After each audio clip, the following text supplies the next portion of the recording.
Sebenarnya Kak, kalau kita ulik-ulik, Mhm. fiksi itu adalah sesuatu yang harus nyata. Harus nyata. Harus nyata. Kenapa bisa saya katakan yang Mhm. harus nyata? Karena Kak, jadi ini untuk penulis yang pemula. Mereka bingung nih mulai dari mana. Saya suka menulis tapi nggak tahu mulai dari mana, Kak. Itu gimana, Kak? Ada nggak tips and trick gitu? yang dan ternyata penyakit seorang penulis itu memang Baik, Assalamualaikum Kak Zahra. Waalaikumsalam warahmatullahi wabarakatuh. Baik, Kak Zahra, gimana kabarnya Kak Zahra? Alhamdulillah sehat dan sangat baik. Alhamdulillah. Jadi sebelumnya teman-teman, untuk info bahwasanya Kak Zahra ini adalah seorang penulis. Beliau sangat berpengalaman nih di dunia literasi gitu ya. Pernah menjadi seorang mentor di Writing Institute, juga pernah menjadi mentor di KBNI ya Kak. Iya, Iya, benar. juga beliau pernah menerbitkan karya-karya buku itu sebanyak 10 buku antologi dan 3 buku fiksi ya secara solo gitu. Artinya pengalaman kakak itu kan nggak singkat Kak ya. Banyak hal nih yang bisa kami kulik, kami gali dari kakak. Jadi Kak Zahra saat ini kegiatannya gimana Kak? Untuk kegiatan sebenarnya sekarang sedang menerima sebuah tanggung jawab itu di Dayah Al-Ikhlas. Kebetulan Dayah yang berada di Batoh dan di situ menjadi guru pengajar. Nah, di sisi lain saya juga menerima tanggung jawab sebagai guru privat. Dan di sini saya juga mengajar seorang murid untuk belajar membuat cerpen. Nah, di mana cerpen ini kan termasuk dalam salah satu karya fiksi gitu Kak. Berarti selain menulis kakak juga aktif di dunia mengajar gitu ya? Iya. Iya, privat dan lain sebagainya. Baik Kak, Rizka kan taunya kakak ini seorang penulisnya. Bisa nggak Kak ceritakan secara singkat gimana sih kakak bisa terjun ke dalam dunia literasi ini? Kan nggak mudah dong Kak. Iya, mungkin kalau misalnya dibilang nggak mudah karena kita belum memulai ya. Iya. Nah, di sisi lain sebenarnya di sini bisa dibilang hikmah corona. Oh, Nah, pada 2020 itu bertepatan mungkin April corona sudah menerjang Indonesia bisa dibilang. Nah, pada saat itu seluruh kegiatan pendidikan itu termasuk kuliah itu diliburkan. Nah, dikarenakan kegiatan kuliah diliburkan, jadinya tentu kita akan suntuk dan lain-lain gitu. Kebetulan ada sebuah komunitas yang mengajak untuk belajar menulis. Pas saat itu saya tidak memiliki kemampuan gitu dalam dunia literasi kan. Bahkan saya merasa minder karena saya memang tidak tahu itu tentang bagaimana tata cara membuat sebuah tulisan yang baik, bagaimana cara memunculkan ide, bagaimana cara merangkai kata demi kata sehingga menjadi sebuah kalimat, sehingga menjadi sebuah tulisan yang bisa dibaca oleh orang-orang gitu. Namun ketika itu ada seorang teman namanya Mira, dia mengajak saya, yuk Zahra ikut. Oke, akhirnya kami ikut, kami terjun ke dunia literasi. Awalnya tidak mudah, bahkan sebuah karya yang bisa dibilang itu mati-matian saya perjuangkan, saya sampai 3 hari 3 malam nggak tidur hanya demi sebuah cerpen, ditolak mentah-mentah. Mungkin bukan mentah-mentah juga ya. Ditolak, itu tentu ada yang namanya kekurangan, entah itu dari segi tulisannya, entah dari plotnya, entah dari alurnya. Cuman pada saat itu saya tetap merasa kecewa sebagai seseorang yang sudah berusaha keras tapi karyanya ditolak. Gitu Tapi ya. pada saat itu saya tetap berusaha sehingga alhamdulillah sampai sekarang seperti yang kakak bilang tadi, saya sudah menerbitkan 3 buku solo. Yang pertama itu ada judulnya Mengasuh Rasa. Mengasuh Rasa. Iya, itu kumpulan cerpen. Habis itu ada Sepanjang Jalanan, dan Hati yang Berkhianat. Sedangkan kalau untuk buku antologi, saya sudah menerbitkan 10 buku antologi itu bersama dengan teman-teman yang lain. Buku antologi itu adalah buku kumpulan. Nah, kebetulan antologi ini ada yang fiksi juga Kak, ada juga yang non fiksi. Kalau fiksi itu beberapa judulnya itu ada yang seperti Sebuah Rasa Cinta, berikutnya ada juga Asa Berkelana gitu Kak. Oke. Tadi Rizka ada baca gitu ya kakak menjadi mentor di KBNI juga Writing Institute gitu kan. Iya. Itu gimana tuh Kak bisa yang kakak cerita tadi kakak sebelumnya di 2020 mulai belajar, mulai terjun ke dunia literasi, habis itu tiba-tiba menjadi mentor. Artinya itu gimana Kak ceritanya? Sebenarnya mungkin berhubung pada saat itu ada peluang gitu kan. Berawal dari mencoba menerbitkan buku.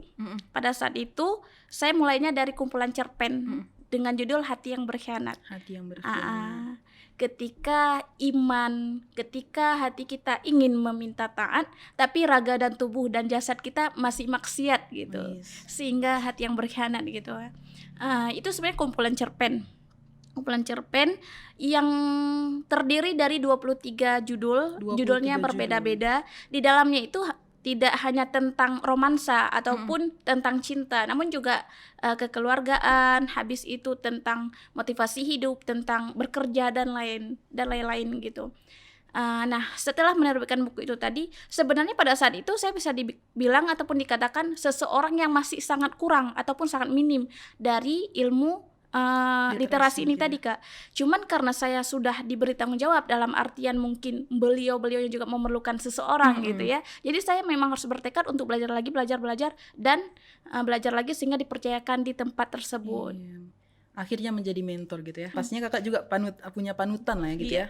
Siapa kak yang panutan kakak dalam dunia literasi nih? Sebenarnya kalau kita bilang dunia literasi sangat banyak ya sangat tokoh-tokoh, seperti misalnya kalau sekarang itu ada J.S. Khairen, habis itu ada Fatfa Depi, habis itu ada Terelie, Asma Nadia dan lain-lain.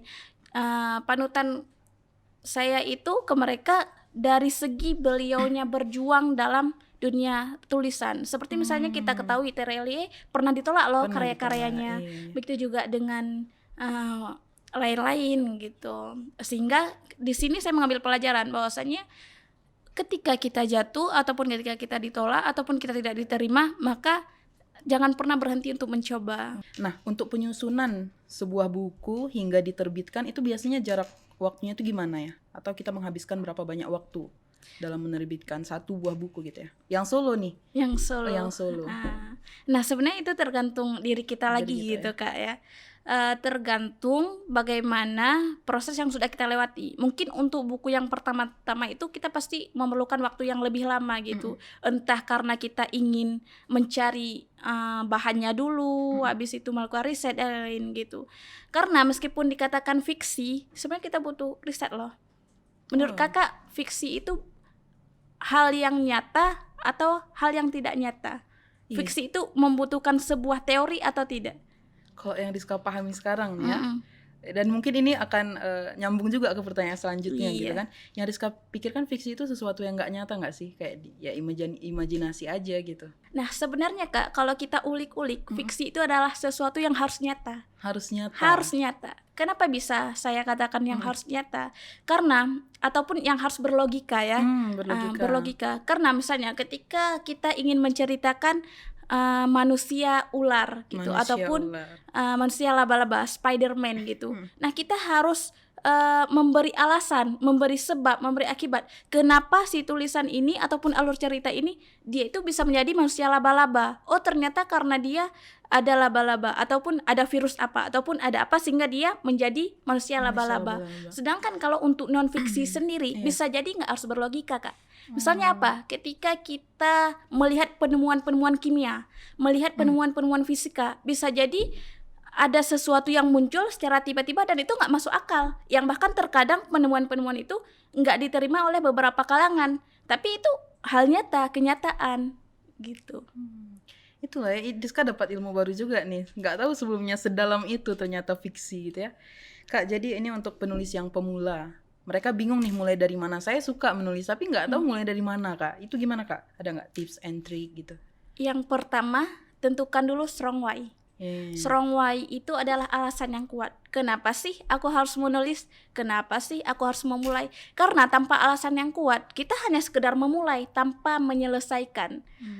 Kenapa begitu? Karena kalau misalnya kita lihat-lihat, sangat banyak orang yang terjun ke dunia literasi, sangat banyak orang yang datang ke dunia literasi tapi tidak bisa, ataupun mungkin bukan tidak bisa ya, merekanya yang tidak mau berkorban, yang tidak mau berjuang untuk menyelesaikan sebuah tulisan tersebut gitu, Kak. Karena sebagian orang tuh udah mulai nih, mungkin ya udah saya nulis ini, tapi tengah jalan tuh terhenti gitu ya, karena tadi nggak ada motivasi untuk menyelesaikannya gitu.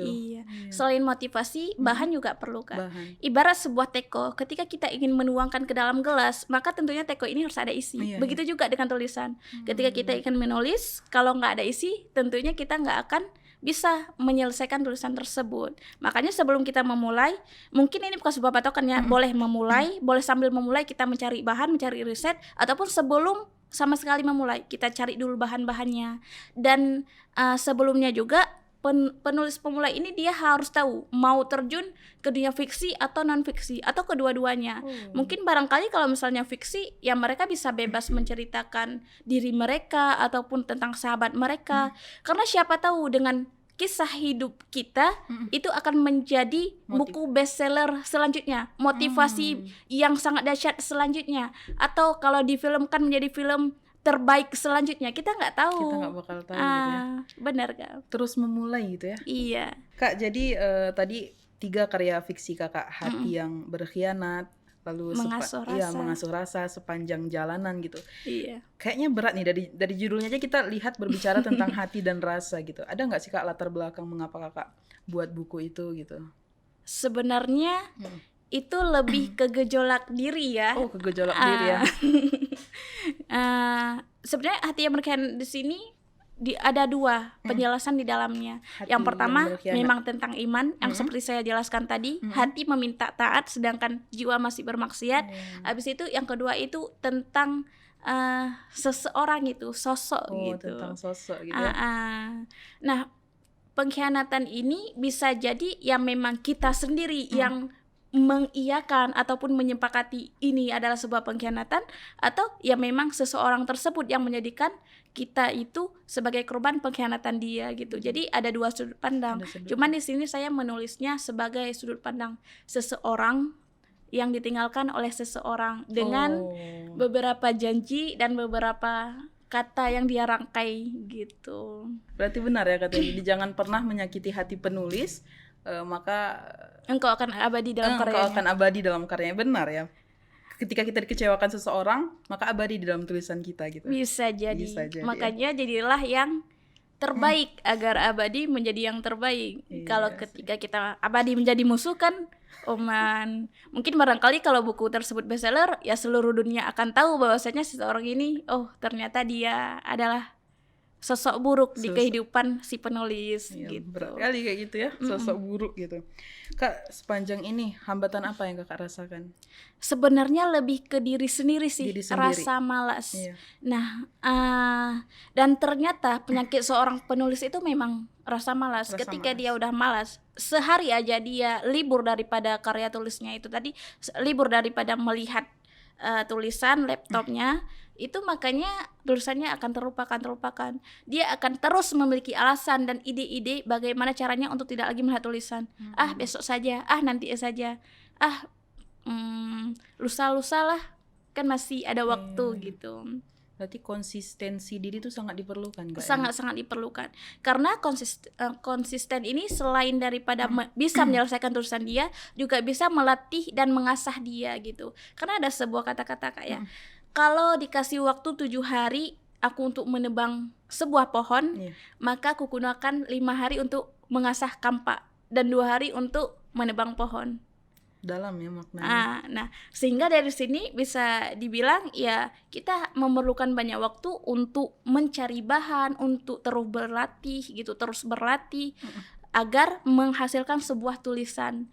Karena kan bisa dibilang berbeda ya antara fiksi dan non fiksi. Kalau non fiksi mungkin kita lebih ke karya ilmiah, habis itu seperti langsung menceritakan keadaan di situ. Misalnya kayak kita berdua nih Kak. Kalau misalnya kita ingin memberitahu ataupun membuat berita, maka kita akan bilang Rizka sebagai moderator dan Zara sebagai pemateri sedang berada di podcast. Tapi ketika kita ingin berbincang tentang fiksi, maka kita akan memainkan kata-kata. Misalnya Rizka memulai acara tersebut, sedangkan Zara menyimak dengan baiknya gitu. Begitu juga dengan hal-hal lain. Ketika ada emosi marah, sedih, maka kita harus mengekspresikannya dengan permainan kata-kata. Misalnya seorang bapak yang sedang marah, kita nggak bilang bapak itu marah, tidak. Tapi kita akan bilang tangannya menggempal dengan kuat, sedangkan dia terus menggigit giginya, matanya memerah, emosinya mencuat-cuat. Sangat ingin sekali dia menampar anak di hadapannya itu tadi. Nah, sehingga dari kalimat ini tadi kita akan memunculkan rasa penasaran daripada pembaca. Pembaca pasti akan ingin membaca berikutnya itu apa yang sedang terjadi. Apa sih alasan si bapak ingin menampar anaknya? Bisa jadi memang si anak yang salah. Namun tidak melulu tentang si anak. Bisa jadi juga cara berpikir bapaknya ini yang salah. Entah bapaknya ini menganggap si anak, kamu tidak menuruti bapak karena kamu tidak mengikuti cita-cita yang bapak inginkan, atau lain-lain gitu. Jadi kita ekspresikan. Begitu juga dengan orang yang sedang sedih. Mungkin kita bisa menggambarkan dengan bulir jernih mengalir di atas pipinya Iya, gitu. mengalir di atas pipinya gitu ya. Tenggorokannya tercekat, sedangkan dadanya sesak, menyeruak ingin berteriak gitu. Jadi itu adalah keadaan yang dia itu lagi sakit-sakitnya, lagi sedihnya dan ingin menangis gitu, berteriak sekuat-kuatnya tapi nggak bisa gitu. Sehingga di sini filenya itu dapat bagi para pembaca, sehingga para pembaca tetap setia dengan tulisan kita dan tidak berselingkuh ke tulisan yang Iya, lain. tidak berselingkuh ke tulisan yang lain Iya. gitu. Karena susah ya cari pembaca setia gitu ya. Iya, benar, Kak. Iya. Jadi Kak Zahra, Rizka ada dengar kakak ini masuk ke dalam salah satu bagian keluarga komunitas FSH menulis. Itu gimana Kak ceritanya? Sebab pengaruh gimana sih FSH menulis itu dengan kakak pribadi? Nah, mungkin sebelumnya saya ceritakan sedikit Iya. FSH menulis ini apa sih? FSH itu singkatan dari Fakultas Syariah dan Hukum UIN Araniri, Banda Aceh. Nah, kenapa bisa jadi FSH? Kenapa bisa jadi nama fakultas yang diangkat? Itu sebenarnya bermula daripada ketua himpunan Himaperma, Himpunan Permendagang Mazhab dan Hukum pada saat yang menjabat pada saat 2022 sampai 2023 ikut berpergian ke UIN Suskaryau. Nah, ketika mereka berada di sana, nah beliaunya ini mengadakan sebuah program kerjasama, yaitu tulisan antologi yang berjudul The Extraordinary Figure. Ketua himpunan ini yang bernama Niko Simahati mengusulkan untuk membuat sebuah program ini untuk apa? Yang pertama mungkin memang untuk memperkenalkan dunia literasi yang meskipun sebenarnya UIN Suskaryau ya tentu mereka juga pasti tahu tentang dunia literasi, tapi ini lebih ke program kerjasama agar menjaga silaturahmi juga, kekerabatan juga, dan agar ada kenang-kenangannya dalam sebuah program kerja tersebut, Kak. Nah, dari situ duduklah ketua himpunan dengan beberapa mahasiswa lainnya yang ada di Fakultas Syariah dan Hukum, lalu berdiskusi dan akhirnya ketika meminta sebuah saran kepada Pak Dekan yang kebetulan pada saat itu dan pada saat ini juga Pak Dekannya adalah Pak KBA, Kamaruzzaman Bustaman Ahmad. Beliau menyarankan untuk membuat sebuah komunitas guna untuk menjadi wadah kepada mahasiswa lainnya juga dan juga agar kami tidak berpencar gitu dan terus bisa bermanfaat dan mencari manfaat gitu. Artinya sebuah pengaruh itulah ya FSH menulis bagi dunia literasi kakak gitu. Artinya kan kita tambah relasi juga, tambah kosakata, tambah kaidah kebahasaan gitu. Karena yang Rizka tangkap dari kakak jelasin tadi, kaidah kebahasaan tuh ya gitu, kita harus mampu menggambarkan situasi gitu. Emosional orang itu bagaimana, tangannya gimana gitu kan, keadaan matanya lagi sedih dan lain sebagainya gitu Kak ya. Iya, Kak, motivasi terbesar sampai sekarang ini apa sih Kak? Kenapa masih mau terjun di dunia literasi gitu? Ingin dikenang dan ingin abadi. Oh, ingin dikenang dan ingin abadi. Iya, dalam artian ada sebuah kata yang mengatakan bahwasannya sebuah tulisan itu bisa merekam jejak seseorang. Gitu. Dan di dunia ini ada dua orang, Kak. Ada orang yang sukses lalu ditulis. Ada orang yang sukses lalu ditulis. Ada orang yang menulis lalu sukses. Ada orang yang menulis lalu sukses. Iya, dan saya ingin menjadi orang yang menulis dan semoga sukses. Amin, semoga sukses pastinya gitu. Amin. Karena juga Rizka pun pernah dengar gitu. Apabila kamu ingin mengenal dunia, maka membacalah. Jika ingin dikenal dunia, maka menulislah gitu. Iya, benar. Jadi kolaborasi antara pembaca dan penulis itu emang harus sejalan gitu ya. Benar, Kak. Gimana Kak untuk kan Kakak bilang tadi bahan-bahan seorang penulis harus banyak kan bahannya gitu. Artinya bahan-bahan itu kan harus didapatkan dari membaca ya, banyak membaca gitu. Ada sebagian anak muda itu malas untuk membaca gitu, tapi ingin dikenang namanya menjadi seorang penulis. Itu gimana Kak menurut pribadi Kakak? Kalau menurut saya mungkin untuk saat ini untuk menjadi dikenang ataupun terkenal udah sangat mudah ya, karena sosial media begitu mencuatnya dan sangat mudah mengaksesnya. Jadi tentu orang-orang bisa untuk melakukan hal receh aja udah bisa dilihat, dikenang.